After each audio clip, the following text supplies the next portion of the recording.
তোমার আমার মতো লোককে তো মারতে এক সেকেন্ড লোকের হাত কাঁপবে না।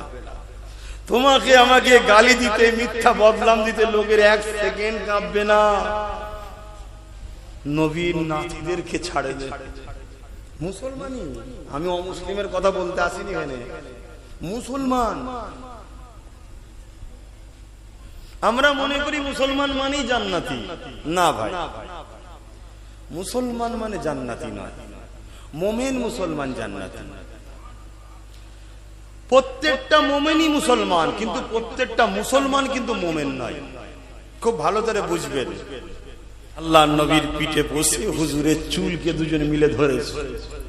হুজুর বাবরি চুল রাখতেন, বাবরি চুল রাখাও সুন্নাত, আর এক লেভেলের চুল ছোট ছোট রাখাটাও সুন্নাত।